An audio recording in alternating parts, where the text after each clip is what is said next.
Hello everyone, welcome to the channel. In this video we're going to talk about the decline of the studio system during the golden era of Hollywood and the beginnings of the birth of the new Hollywood system that came to replace it. These videos in this channel are primarily dedicated to helping A-level film students, in particular the students sit in the WJEC EDUQAS specification. However, the information is applicable to Hollywood, and anyone who's interested in film is welcome. So we've already studied the classic era and the classic studio system of Hollywood, and I'll just run through some of the key conventions or signifiers of that approach. So films produced during the golden era are generally identifiable by the following elements. So number one, if the film was produced by one of the major studios, they became known as the Big Five or the Little Three. We have continuity editing, linear or classic narrative structure. So the films generally, if you know Todorov, they generally start with an equilibrium that is disrupted, and the rest of the film basically is geared towards re-establishing the equilibrium via resolution. We use the star system, so classic films tend to use the star system and have film star actors with certain expectations attached to them, sort of parachuted into roles for them, and that obviously helps to not only create audience expectation but to market films as well. These films are mostly shot on sound stages and backlots, so the classic era is defined by a vertical integrated system where the studio heads and the executive producers, the creative producers, will basically oversee all aspects of film production, and having everything literally within one building or one location made that a lot easier to control. These films tend to have a basic approach to morality. Part of that is because of the Hays Code, which we can talk about briefly later on. But morality in these films is generally speaking quite basic, binaries of good and evil. And there is a reliance on genre filmmaking. So most classic era films fit nice and snugly into a particular genre box. Okay, so the Hays Code, is also known as the Motion Picture Code, is a set of moral guidelines that was applied to the US film industry between 1930 and 1968. And very briefly, the Hays Code initially started as a reaction to so-called moral outrage. That was taken, or people's moral outrage at the actions of Hollywood actors in certain stories, like the Roscoe Arbuckle case, for example. And it wasn't really taken seriously at first, and it was only in the mid-1930s that the studios started to enforce that themselves more seriously. And that sort of held dominance over Hollywood for a couple of decades, and in the mid to late 50s, we start to see the effect of that diminish. And as we get into the 1960s, the rise of New Hollywood and young auteur filmmakers, they start to reject the code entirely. And it was replaced in 1968 with the rating system. So they are the signifiers of the classic Hollywood era, but this lesson is not about that, it's about the decline. So there are many reasons why the Hollywood studio system went into decline, and I want to run through some of them right now. So primarily, a technological element in this is that the introduction of television in 1947 provided an alternative to cinema, and TV was quite obviously very new invention, and you could essentially get not a cinematic experience, but you could watch films and media and TV at home, so that de-incentivized a lot of people to go to cinema, in particular a lot of the older audiences. After World War II, we have a generation of traumatized men returning from overseas, but they're being met by a generation of women who have also suffered their own trauma, working in factories, losing family members, having to basically maintain the nation while the men were away. So we have a massive social cultural attitude shift after World War II, and Hollywood basically did not adapt quick enough. The Hays Code was no longer fit for purpose, as it restricted cinema's ability to reflect the realities of the modern world. So during the classic era, during the war years, we see or just before and during and after, we see the emergence of film noir. So the all singing, all dancing musicals and melodramas of the classic era no longer cut it or resonated with a large percentage of the audience after they'd seen war. So the films are no longer fit for purpose, and neither was the code. The studio still remained focused on genre films, stars, and morally unambiguous films, and the audiences, as I said, they didn't really resonate anymore. And we also have quite a significant legal element to this as well, is that there was a case called the United States versus Paramount Pictures, also known as the Paramount Decree, and in short, the studios were taken to court because the vertically integrated system was seen as a monopoly that restricted competition, and the government won. So the big five studios who still maintain control of their cinema chains, they had to sell their cinema chains, and we start to see the end of contracted players, and we move towards what we're sort of in now, where actors and the talent and crew, they're effectively independent entities that can be employed by any studio.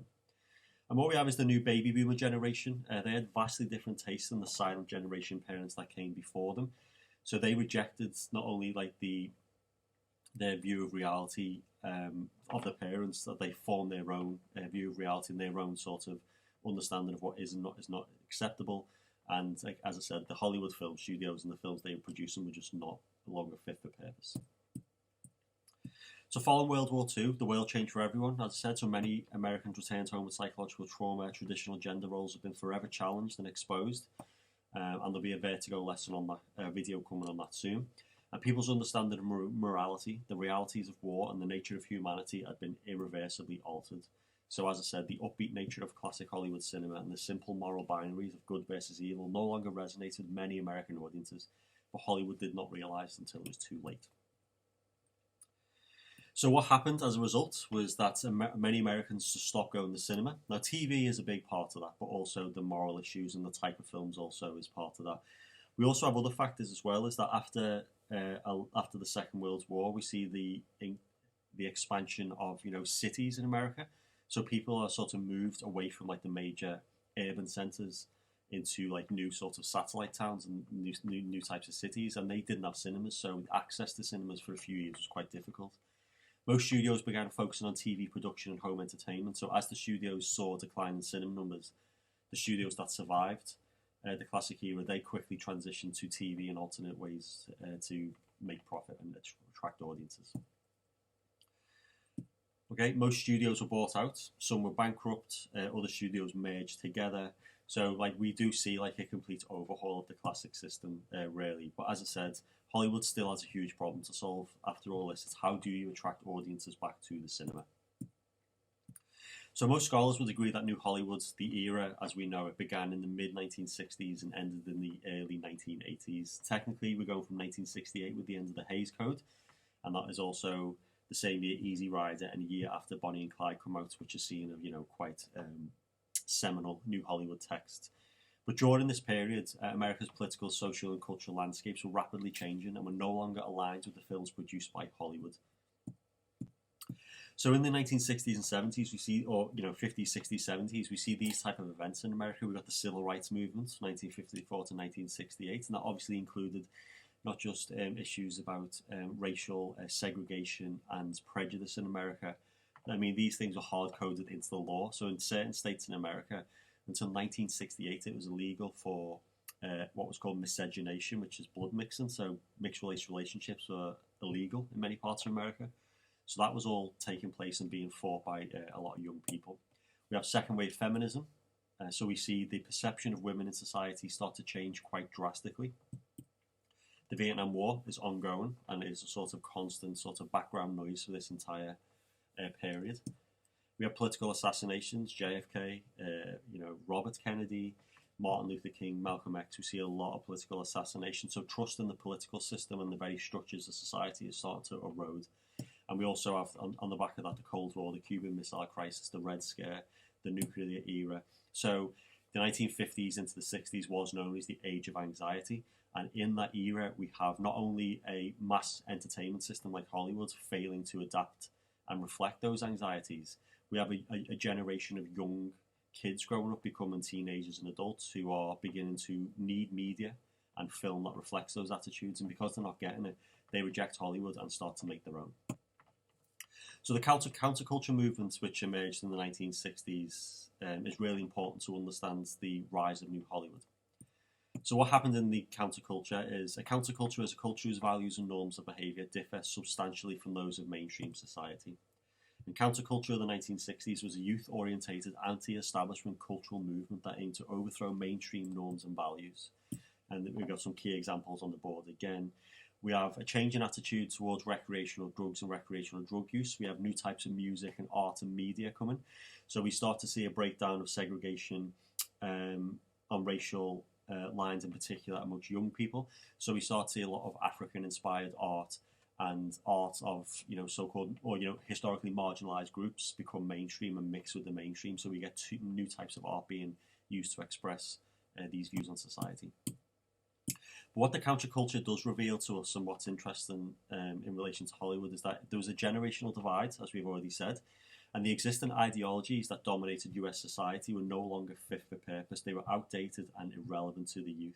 And those ideologies that dominate US are the ones that predominate classic era cinema. Okay, so the films were no longer reflecting the realities of the world the young people were growing up in. We have huge cultural, social, and political changes taking place across all aspects of American life. And although hard fought, the youth were effective, as by the end of the 1960s, America's view of itself had changed quite dramatically. And that quote is attributed to Walter Cronkite, the news reporter, a very famous American news reporter, and he lived through those experiences, and that's what he said. He said America's view of itself changed, but, once again, to reinforce the point, Hollywood's depiction and representation of America did not. And look, so initially unsure how to best target like the boomer or youth audiences, the studios attempted to lure older audiences back into the cinema with musicals, historical and religious blockbusters, and melodramas. So if you look at films like The Sound of Music and The Last Day, which I would encourage you to watch, and I'll put some clips below this video if you want to watch the clips before moving on, they, although successful, they sort of represent a last gasp attempt by the Hollywood studios to regain the audience that they'd lost. So these films appealed to maybe the silent generation, but not the youth audience for the following reasons. The films were classical, so they followed the classical rules laid down in the studio era. So the genre filmmaking, star-driven, simple morality. These films reinforce patriarchal and family values. It's quite idealistic, this idealistic view of the world. It's got a strong Christian or Catholic religious message in there. And also, on a technological point, it was widescreen and it can't be replicated on TV. So that attracted certain audiences to the film. And basically, the way to understand The Sound of Music and these last classic hero films is, they don't make them like this anymore. And that's sort of the point, really, is that the youth audiences didn't want them to make them like that anymore. So the reason that these films did still appeal to the older generations and the silent generation and older audiences, or more conservative audiences, were the same reason they didn't appeal to young audiences. They do not appeal to the youth of the time. And the youth rejected that worldview. They rejected those attitudes and behaviours of the previous generation and formed their own. So what you have to understand is that during this time, it's basically the modern equivalent of like OK Boomer. Okay, so like the Boomer generation rejected the attitudes and ideologies of their parents. As a result, Hollywood finally started to realise that actually what they need to do is to start making new films for a youth audience. Otherwise, the industry itself will just collapse and become defunct. So what they did is that after a few films like Easy Rider and Bonnie and Clyde, is that the studios that as they still existed and the big Hollywood studios, they started to attract youth audience. They started to attract and hire young directors, and that was an attempt to attract youth audiences back to cinemas. Okay, so the new generation of filmmakers coming up, like some on screen, we've got George Lucas, Steven Spielberg, Francis Ford Coppola, for example, Arthur Penn. These filmmakers were young, and they were college educated, like formally trained in film, but they're also heavily influenced by European cinema and not saddled with like the ideological baggage of old Hollywood and the technical approaches either. So new, cheaper cameras were also emerging at the time, and new, cheaper sound recording equipment, and that obviously liberated filmmakers, so they were no longer sort of tied to a location, the studio. They could actually go out into America and film more like what we consider independent films. Okay, so they had definitely had different morals, different influences, and most importantly, they had not been educated within the classical era studio system as strongly as previous filmmakers. So that briefly explains why the studio system collapsed, and it sort of sets the stage basically for another upcoming video and lesson where we start to look at what New Hollywood is and how it started to appeal to and resonate with youth audiences, and why it sort of ushered in a new approach to filmmaking. So that is the end of this video. If you want to know more about the decline of the studio system and the rise of New Hollywood, I suggest you watch one of these two documentaries, History of American Zoetrope. So it's available on the THX 1138 Blu-ray or DVD. It's a documentary about Francis Ford Coppola's American Zoetrope, and it's absolutely fascinating, and it's a great insight into New Hollywood and those early young auteur directors, and how effectively they invented a new type of cinema in the same time, also like sabotaged themselves as well. And then a famous documentary and book, Easy Riders, Raging Bulls by Peter Biskind. So the book and documentary are available to buy, but the documentary is available on YouTube, so I'd recommend watching that if you want to know more about the rise of New Hollywood. So before my next video, if you want more free film studies resources, feel free to visit my website, and also give this video a like, share and subscribe if you want more free film studies content. Thanks for listening.